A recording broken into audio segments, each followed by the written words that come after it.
wabarakatuh. Halo semua, selamat datang di channelnya Bunda Eis. Ini adalah channel yang membahas tentang all about PAUD ya, wawasan seputar PAUD. Jadi teman-teman bisa melihat lagu-lagu di sini, mendengarkan lagu-lagu dan juga belajar tentang kepaudan. Nah, hari ini saya akan membahas mengenai model pembelajaran yang saya kembangkan selama hampir lebih 3 bulan ini selama BDR ya. Model pembelajaran jarak jauh berbasis bimbingan untuk PAUD atau saya sebut sebagai Guided Online Offline Activity Learning System atau GOLS. Oke, kita masuk ke slide berikutnya. Apa sih yang menjadi latar belakang dari pengembangan model pembelajaran jarak jauh ini? Nah, ini tentu saja ini disebabkan karena kita semua, seluruh dunia ini saat ini sedang menghadapi pandemi yang sangat luar biasa mengefek terhadap kurang lebih 216 negara ya. Dan di Indonesia sendiri sudah per tanggal 20 Juli ini ada sekitar 88.000 yang terpapar virus corona ini ya. Nah, ini kecenderungannya, trennya tuh semakin kesini semakin meningkat. Hampir setiap hari itu, di tanggal 20 itu ada sekitar penambahan 1.693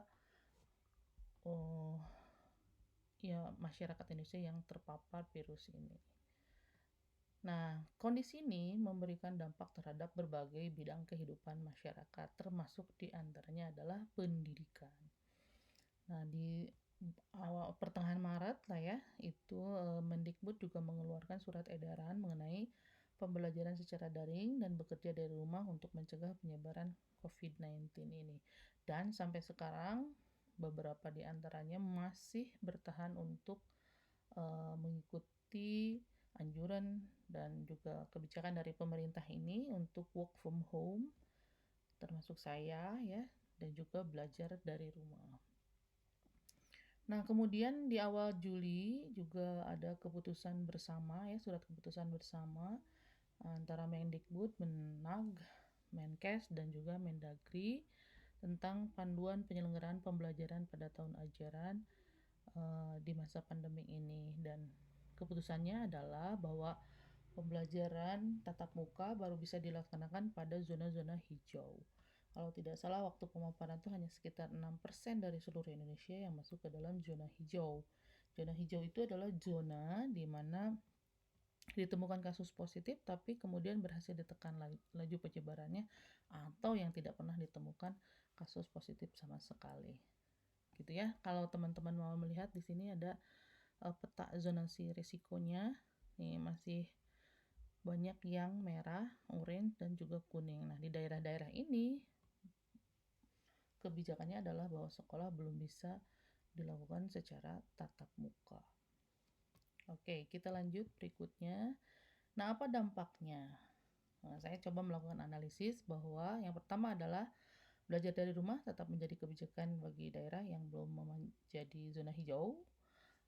Artinya kalau belum berubah berarti sekitar 94 daerah itu masih masuk ke dalam kebijakan untuk melaksanakan BDR ya. Kemudian yang kedua, penyebaran virus yang belum melandai dan kita juga belum tahu kapan akan berakhirnya gitu ya. Sampai saat ini vaksinnya pun belum ditemukan. Nah, sehingga kita harus bisa beradaptasi dengan situasi ini terutama dalam lingkup pendidikan. Nah, apa dampaknya kemudian? Bahwa pembelajaran jarak jauh menjadi opsi yang rasional. Nah, tapi dalam pelaksanaannya, pembelajaran jarak jauh ini masih menemukan banyak challenge, banyak tantangannya. Nah, kalau saya amati sejauh ini masih berorientasi PJJ itu pada daring ya. Padahal sebagian di antara masyarakat Indonesia juga mungkin tidak bisa mengakses terhadap internet sehingga perlu mode PJJ yang luring. Dan juga banyak challenge yang lain, banyak tantangan yang lain karena memang COVID ini memang banyak merusak pada tatanan kehidupan sosial ekonomi di seluruh dunia termasuk di Indonesia. Nah, apa kemudian PR kita bersama adalah harus mencari bagaimana sebenarnya bentuk pembelajaran jarak jauh yang bisa mengakomodasi tantangan-tantangan atau challenge-challenge atau isu-isu yang ada di Indonesia. Kita bisa merangkul yang bisa melakukan pembelajaran secara daring, juga luring atau mix di antaranya ya. Nah, kemudian karena sudah sekitar ya pertengahan akhir semester kemarin ya, guru-guru melaksanakan belajar dari rumah, saya mencoba mencari informasi, menanyakan pengalaman kepada guru-guru tentang pelaksanaan BDR di sekolahnya. Tentu karena ini sesuatu yang baru, pasti kita menghadapi banyak kesulitan. Nah, ini diantara bagaimana pengalaman-pengalaman guru, keluh kesah guru juga orang tua gitu ya tentang pengalaman melaksanakan BDR selama ini. Yang pertama itu katanya ya karena anak-anak sekarang banyak melakukan aktivitasnya di rumah, jadi banyak orang tua yang tidak mau bayar SPP gitu. Nah, ini berdampak juga ternyata kemudian guru melakukan negosiasi dengan yayasan untuk mengurangi SPP dan banyak juga yang berkurang ya SPP-nya. Kemudian kenapa nggak mau bayar SPP ya karena merasa orang tua yang ngejar bukan guru gitu ya. Kemudian anak-anak bosan karena aktivitasnya itu saja gitu, biasa pergi ke sekolah sekarang di rumah terus sehingga anak menjadi bosan. Kemudian ada juga keluhan orang tua tentang kuota. Ya karena misalkan kalau sekolah-sekolah yang menggunakan platformnya Zoom ya atau Webex atau ya platform-platform yang lain itu tentu menguras banyak kuota ya. Sementara ya seperti tadi saya jelaskan bahwa dampak Covid ini berakibat kepada seluruh aspek kehidupan masyarakat termasuk ekonomi ya. Banyak orang tua yang mungkin jadi di PHK atau menurun pendapatannya gitu sehingga tidak bisa memenuhi kebutuhan untuk membeli kuota gitu. Jangankan membeli kuota untuk makan saja mungkin sudah susah gitu ya. Kemudian keluhan guru waktu ngajar jadi panjang karena disesuaikan dengan kondisi orang tua. Jadi orang tua yang bekerja tidak bisa memberikan membantu anak-anaknya untuk melaksanakan tugas yang disampaikan oleh guru di pagi hari misalkan karena sebagian orang tua harus bekerja keluar atau meskipun di rumah mereka harus tetap melaksanakan kegiatan work from home gitu ya. Apalagi kalau misalkan di rumahnya itu anaknya tidak hanya satu, bukan hanya anak PAUD saja tapi ada anak SD, anak SMP kan kebayang ya setiap anak berarti harus punya satu gadget di jam yang sama gitu harus melakukan aktivitas bersamaan. Nah, ini tentu membuat ya bisa menjadi cara bagi orang tua untuk tambah stres gitu ya dengan kondisi ini. Kemudian menentukan program yang sulit karena harus disesuaikan dengan kemampuan guru. Nah, kemudian kalau di sini bagaimana pengalamannya tuh di sekolah ini dia membuat program PJJ diberikan 2 minggu satu kali, tetapi guru-guru bersapa dan berkomunikasi dengan orang tua setiap hari di grup WA. Kemudian hasilnya nanti dilihat video, tapi ada banyak yang keberatan dengan video maka disampaikan melalui foto. Kemudian apalagi ya? Ini banyak rencana-rencana yang akan dilakukan berikutnya. Nah, artinya apa? Bahwa pelaksanaan BDR selama ini di satu sisi kita memang belum menemukan model yang pas untuk bisa kita cobakan gitu ya sehingga daring ini menjadi opsi yang paling memungkinkan walaupun semakin kesini kalau saya amati orang tua juga guru juga mengalami banyak kesulitan untuk melaksanakan BDR ini. Nah ini diantara pengalaman orang tua saya tanya bagaimana pengalaman mereka ketika melaksanakan BDR nih ya. Pengalaman saya waktu anak saya di PAUD selama belajar di rumah kurang puas dan tidak efektif. Kenapa? Katanya karena kalau misalkan anaknya dikasih tugas kadang orang tuanya yang mengerjakan tapi kadang-kadang juga anak yang mengerjakan Yang penting sudah selesai, jepret, foto, selesai lah gitu ya tugasnya gitu. Nah, kemudian tapi saya rasa itu kurang membuat anak jadi berkembang dan monoton aja menurut saya. Jadi kadang orang tua yang penting tugas dikerjakan aja gitu. Nah, dan untuk saya pribadi, saya segan atau malu untuk menanyakan atau sharing dengan guru, apalagi di grup WA gitu. Saya tanya juga ada yang orang tua yang ketika pekerjaannya diposting di grup WA jadi pada bagus-bagus gitu ya, sehingga kalau anaknya mengerjakan kurang bagus tuh jadi malu anaknya gitu, sehingga akhirnya dibantu oleh orang tua. Nah, ini salah satu komen dari saya izin ke teman saya untuk mengcapture status dia di Facebook ya. Tulisannya lumayan nih gitu ya. Jadi aslinya aku males harus foto-foto dan video-video buat tugas sekolah anak yang TK yang belajar daring, pekerjaan yang menyebalkan gitu ya. Saya tanya kenapa gitu.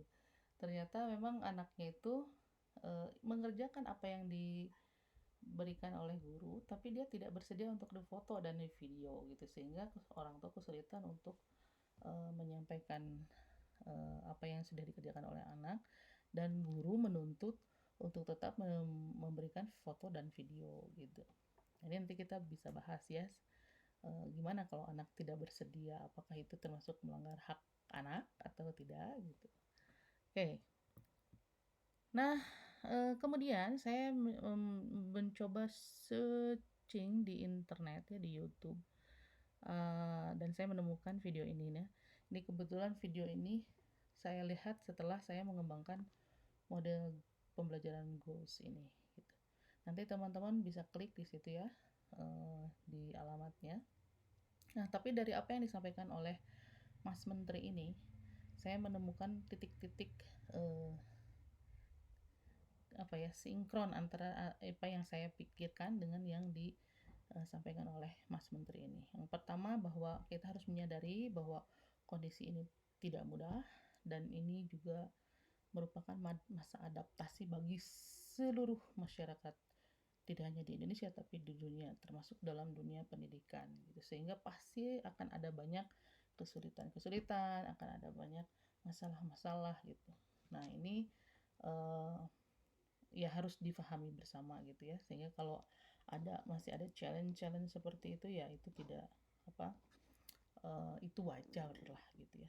Nah, kemudian tapi bukan berarti kita harus menyerah.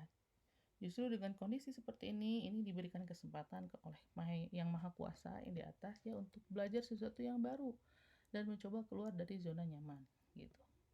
Saran beliau itu ya, untuk coba keluar dari zona nyaman, mencoba mencari alternatif yang berbeda dari yang biasa dilakukan. Nah, dengan cara apa? Mencoba menemukan metode yang terbaik, jangan takut bereksperimentasi. Nah, dan juga ini kesempatan melakukan inovasi gitu. Jadi dari kata-kata inilah diantaranya saya mengatakan bahwa ada kesinambungan nih, sinkron antara apa yang disampaikan oleh Mas Menteri dengan apa yang saya pikirkan, apa yang saya coba kembangkan, meskipun ini belum dicoba ya oleh sekolah gitu. Jadi keberanian ya, saya berani aja bereksperimen dan coba ini kira-kira cocok atau tidak ya model ini. Kemudian juga harus menghargai soal keberagaman untuk mencapai level kompetensi. Jadi saran beliau bukan berarti satu sekolah itu kalau saya tidak salah menafsirkan ya, bukan berarti harus sama kegiatannya atau level pencapaiannya. Boleh aja berbeda sesuai dengan kemampuan anak, juga fokus pada minat anak, fokus pada apa yang perlu dibimbing atau ditingkatkan dari anak. Kemudian didorong project based learning berdasarkan minat-minat tersebut. Kemudian tidak perlu kejar tayang semua konsep, belajar dari best practice yang lain, dan melakukannya dengan have fun, banyak tanya, banyak coba, dan banyak karya. Oleh karena itulah saya mencoba membuat model pembelajaran jarak jauh yang berbasis bimbingan yang seperti tadi saya sebutkan, namanya adalah GOALS atau Guided Online Offline Activity Learning System. GOALS ini adalah model pembelajaran jarak jauh bagi PAUD yang dapat dilaksanakan secara online, offline, atau mix yang berbasis pada bimbingan.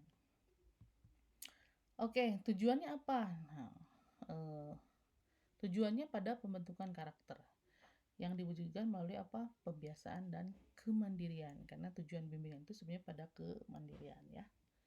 Oke, mengapa berbasis bimbingan? Nah, ini mungkin teman-teman nanti bisa search di berbagai sumber ya. Kalau bimbingan itu adalah sebuah proses pemberian bantuan kepada individu agar mampu memahami diri, memahami lingkungannya, dan mengembangkan potensi diri untuk mencapai kemandirian. Nah, nanti tugas guru itu adalah membimbing orang tua untuk bisa memahami perkembangan anak, memahami potensi lingkungan sekitar anak, mengembangkan program yang sesuai untuk anak, dan juga untuk bisa mencapai kemandirian dalam mendidik.